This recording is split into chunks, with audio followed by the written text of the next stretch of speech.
I was about to say, I do, when a stranger walked up to me, smiled, and whispered something that froze my blood. Your groom is already married. My name is Ayesha, and that day was supposed to be the happiest day of my life. I grew up in a simple home. Not rich, but full of love. My parents worked hard. They gave me everything they could. I always dreamed of a simple wedding, a kind husband, a peaceful life. Then I met Samir.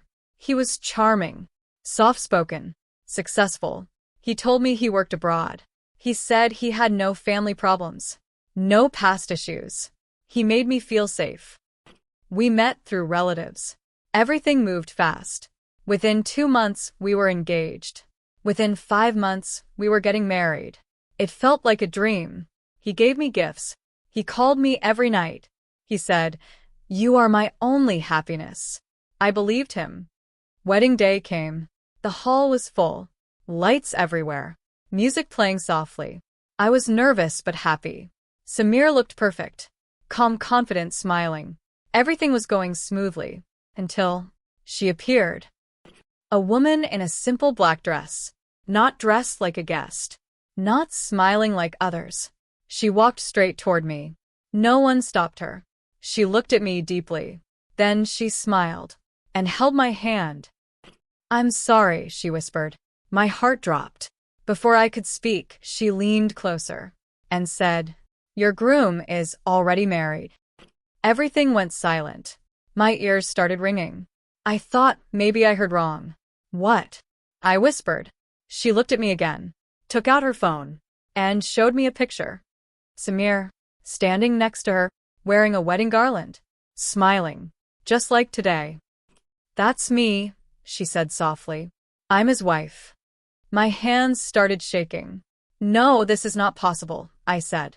But deep inside, something broke. Because the smile in that photo was the same smile he gave me. "Ask him," she said. Then she stepped back and disappeared into the crowd. I stood there, frozen. My family noticed something was wrong. My mother came closer. "What happened?" she asked. I couldn't speak. I just pointed toward Samir. He was laughing with guests, as if nothing was wrong. I walked toward him, slowly. Every step felt heavy. "Samir," I said. He smiled. "Yes, my bride." I showed him the photo. His smile disappeared. For the first time, I saw fear in his eyes. "What is this?" I asked. He looked around, then pulled me aside.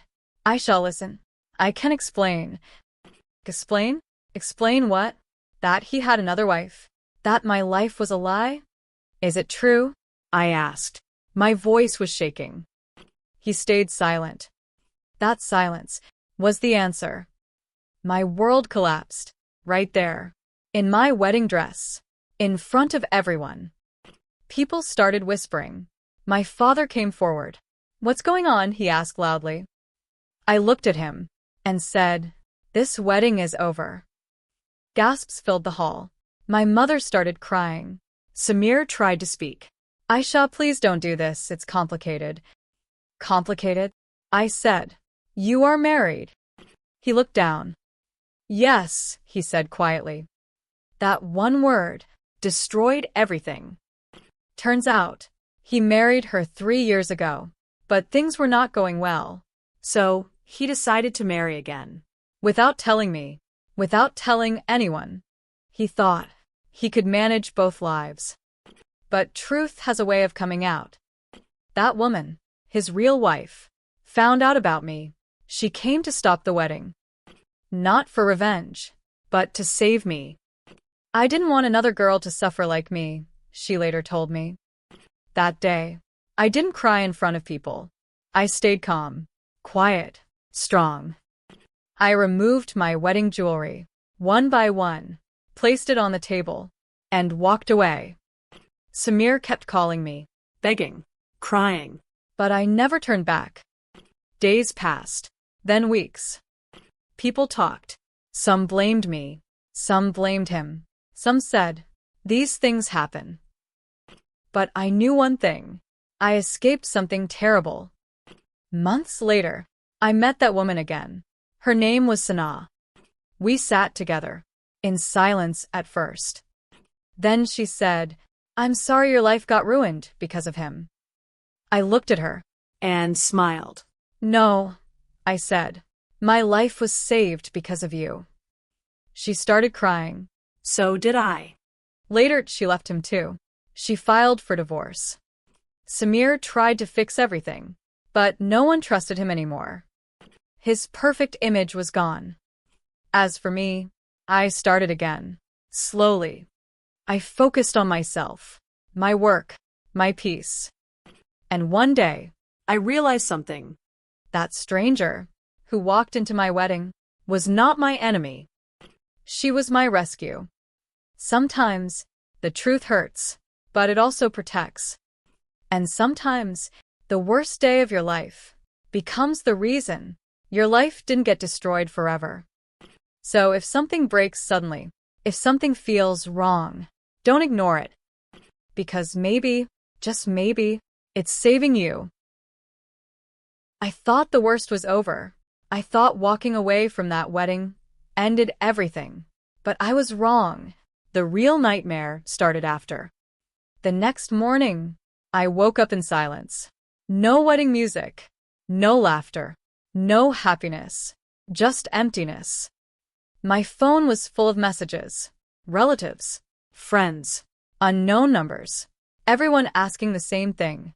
What really happened? I didn't reply. I didn't have the strength. But one message caught my attention. It was from Samir. "Please meet me once. I can explain everything." I stared at the screen. My heart felt heavy. A part of me wanted answers. The other part wanted to forget him forever. But curiosity is a dangerous thing. That evening, I agreed to meet him in a quiet cafe, far from people, far from judgment. He was already there, sitting alone, looking broken. For a second, I didn't recognize him. This was not the confident man I knew. This was someone else. I sat down, didn't smile, didn't speak. He looked at me, tears in his eyes.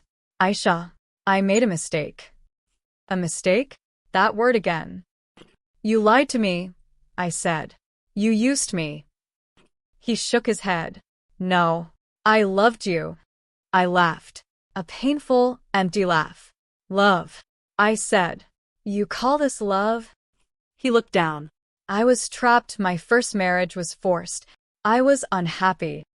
"So, you decided to destroy another life?" I asked. Silence. Then he said something unexpected, something that made my heart stop again. "I was going to leave her after marrying you." I froze. "You were going to leave your wife after using me?" I whispered. He nodded slowly. That moment, I saw his real face. Not the charming man, not the sweet talker, but someone selfish, cold. "You don't love anyone," I said. "You only love yourself." He tried to hold my hand. I pulled away. "Don't touch me." People in the cafe started looking, but I didn't care. "Stay away from me," I said, "forever." And I walked out, again, but this time, it felt final. Days passed. Then something strange happened. Sana called me. Her voice was shaky. "Ayesha, I need to tell you something important." We met again. Same place as before. But this time, her face looked pale, worried. "What happened?" I asked. She looked around, then leaned closer. "There's more," she whispered. My heart started beating fast. "What do you mean?" She took out some papers. Old documents. Photos. Messages. "I didn't tell you everything that day," she said. I was in shock too. I felt a strange fear. "What are you hiding?" I asked. She took a deep breath, then said, "You're not the first girl." My body went cold. "He has done this before," she continued. "Not once, not twice, but many times." "What?" I whispered. "He finds girls, lies to them, promises marriage, then disappears, or moves to the next one." I couldn't believe it. This is not just cheating, she said. This is a pattern. My hands started shaking again. How many? I asked softly. She looked down. At least for that I know. Suddenly, everything made sense. His perfect words, his fast commitment, his smooth lies. He was not unlucky in love. He was dangerous. I tried to stop him before, Sana said, but I had no proof, no support. Tears rolled down her face. But this time, I couldn't stay quiet. I felt anger rising inside me, not just for me, but for all those girls. What do we do now? I asked. She looked at me and said something unexpected. We expose him. I paused. Expose him? Yes, she said. No more hiding. No more silence. For a moment, I was scared. People talk. Society judges. But then, I remembered that wedding day, that humiliation, that truth. And I made a decision. Okay, I said. Let's do it. We started collecting everything. Messages, call recordings, photos. Sana contacted other girls. Some refused to speak. They were afraid. But 2 of them agreed. Their stories were just like mine. Same promises, same lies, same pain. It was no longer just my story. It was a pattern, a trap. And we were ready to break it. 1 week later, we made a plan, a final move. Samir was invited to a small gathering. He thought it was normal, friendly, safe. But he had no idea what was waiting for him. That night, everything was about to change. Because this time, he wouldn't escape. And what happened next? No one could have imagined. Flushed face,